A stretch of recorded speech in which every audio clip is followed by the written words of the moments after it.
Assalamualaikum warahmatullahi wabarakatuh. Alhamdulillahi rabbil alamin. Wassalatu wassalamu ala ashrafil anbiya'i wal mursalin Sayyidina Muhammad wa ala alihi wa ashabihi ajma'in. Masih dalam kisah Sayyidina Ali karramallahu wajhah. Namun pada kesempatan kali ini mengenai tentang jiwa perjuangan dan kepahlawanan Sayyidina Ali bin Abi Thalib. Salah satu yang terkenal dari Ali bin Abi Thalib adalah sifat kesatria dan kepahlawanannya bersama pedang kesayangannya yang diberi nama Zulfakar. Sebagian riwayat menyatakan pedangnya tersebut mempunyai dua ujung lancip. Ia menerjuni hampir semua medan jihad tanpa sedikit pun rasa khawatir dan takut. Walaupun secara penampilan fisiknya Ali tidaklah kekar dan perkasa seperti Umar bin Khattab misalnya. Tetapi dalam setiap duel dan pertempuran dengan pedangnya itu ia hampir selalu memperoleh kemenangan. Bukan berarti bahwa ia tidak pernah terluka dan terkena senjata musuh. Hanya saja luka-luka yang dialaminya tidak pernah menyurutkan semangatnya. Nabi SAW seolah mengokohkan kepahlawanannya dengan sabda beliau, "Tiada pedang yang benar-benar hebat selain pedang Zulfikar, dan tiada pemuda yang benar-benar kesatria dan gagah berani selain Ali bin Abi Thalib. La fata illa Aliyun." Ali bin Abi Thalib tidak pernah ketinggalan berjuang bersama Rasulullah SAW menerjuni medan pertempuran. Ketika perang Badar akan dimulai, 3 penunggang kuda handal dari kaum musyrik Quraisy maju menantang duel. Mereka dari satu keluarga, Utbah bin Rabi'ah, Syaibah bin Rabi'ah, dan Walid bin Utbah.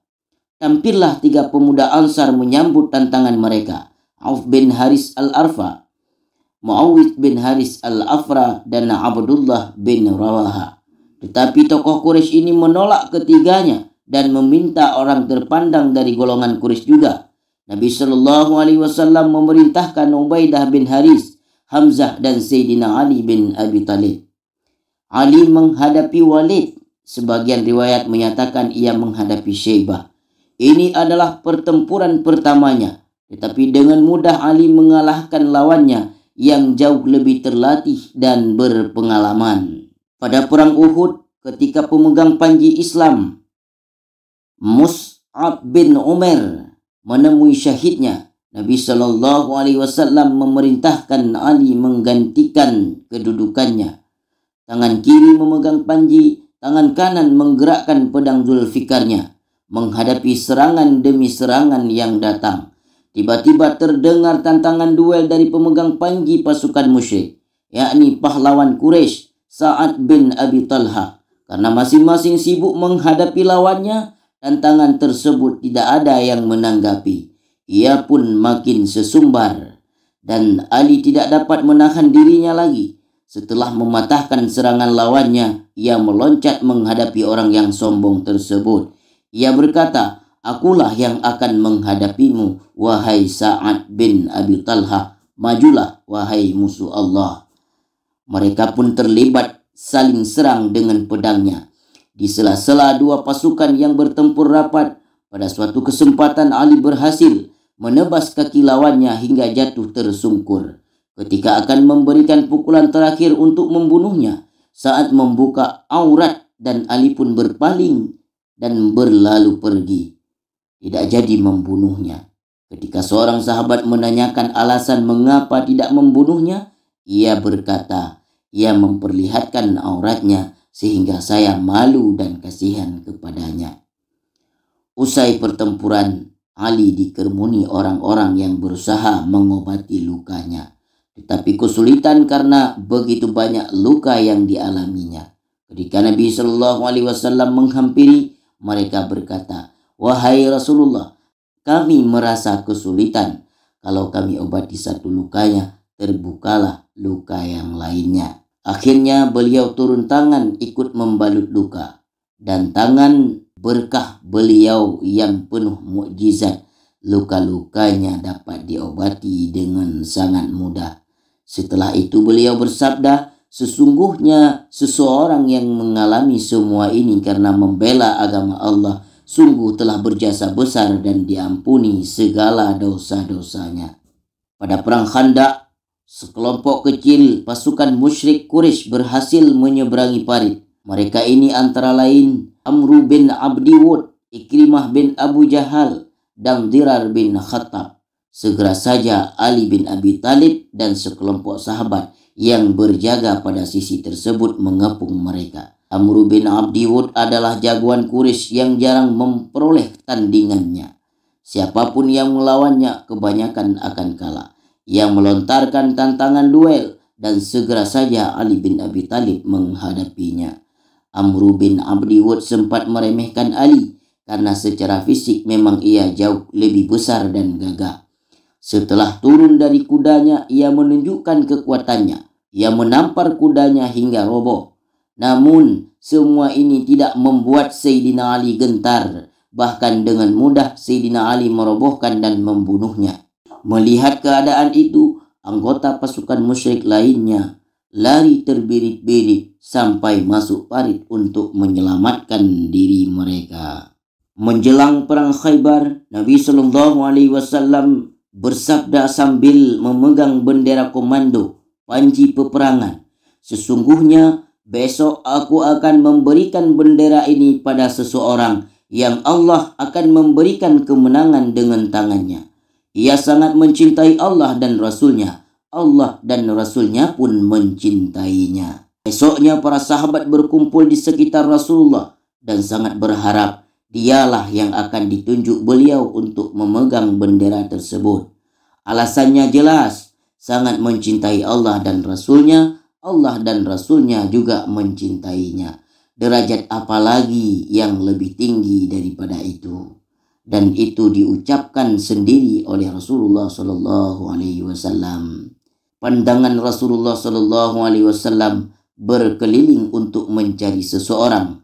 Para sahabat mencoba menunjukkan diri dengan harapan akan ditunjuk beliau, tetapi beliau tidak menemukan yang dicari. Maka beliau bersabda, "Di manakah Ali bin Abi Thalib?" Seorang sahabat menjelaskan kalau Ali sedang mengeluhkan matanya yang sedang sakit. Nabi SAW menyuruh seseorang untuk menjemputnya. Dan ketika Ali telah sampai di hadapan Rasulullah, beliau mengusap mata Ali dengan ludah dan mendoakan seketika sembuh. Sejak saat itu Ali tidak pernah sakit mata lagi. Beliau menyerahkan panji peperangan kepada Ali. Ali berkata, "Wahai Rasulullah, aku akan memerangi mereka hingga mereka sama seperti kita." "Janganlah terburu-buru," kata Nabi SAW. "Turunlah kepada mereka. Serulah mereka kepada Islam. Demi Allah, lebih baik Allah memberi hidayah mereka melalui dirimu daripada ghanimah berupa himar yang paling elok sekalipun." Sebagian riwayat menyebutkan pemilihan Ali sebagai pemegang komando ataupun panji setelah 2 hari sebelumnya pasukan muslim gagal merebut atau membobol benteng Naim, benteng terluas dari Khaybar. Khaybar sendiri memiliki 8 lapis benteng pertahanan yang besar dan beberapa benteng kecil lainnya. Ketika perisainya pecah pada peperangan ini, Ali menjobol pintu kota Khaybar untuk menahan serangan panah yang bertubi-tubi, sekaligus menjadikannya sebagai tameng untuk terus menyerang musuh. Usai perang, Abu Rafi dan 7 orang lainnya mencoba membalik pintu tersebut, tetapi mereka tidak kuat. Dalam peperangan ini, benteng Khaybar dapat ditaklukkan dan orang-orang Yahudi yang berniat menghabisi Islam justru terusir dari Jazirah Arabia. Begitulah, hampir tidak ada peperangan yang tidak diterjuni Sayyidina Ali bin Abi Thalib. Dan Ali bin Abi Thalib selalu menunjukkan kepahlawanan dan kekesatriaannya, sekaligus kualitas akhlaknya sebagai didikan wahyu, didikan Nabi SAW. Sampai pernah diceritakan dalam suatu pertempuran, Ali sudah hampir membunuh musuhnya. Tiba-tiba musuh tersebut meludahi wajahnya. Tampak tersirat kemarahan Ali tetapi justru ia meninggalkan dan membiarkannya hidup.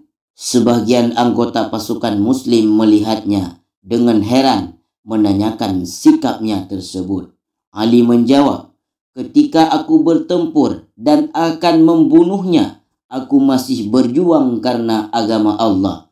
Tetapi ketika ia meludahiku dan ada sedikit kemarahan dalam diriku, aku takut membunuhnya itu karena nafsu kemarahanku yang muncul." Inilah kisah dari sahabat Rasulullah Sayyidina Ali bin Abi Thalib karramallahu wajhah yang sangat berpengaruh dalam memperjuangkan agama Allah. Pada kesempatan kali ini cukup sekian. Mohon maaf atas kekurangan. Terima kasih atas perhatian. Assalamualaikum warahmatullahi wabarakatuh.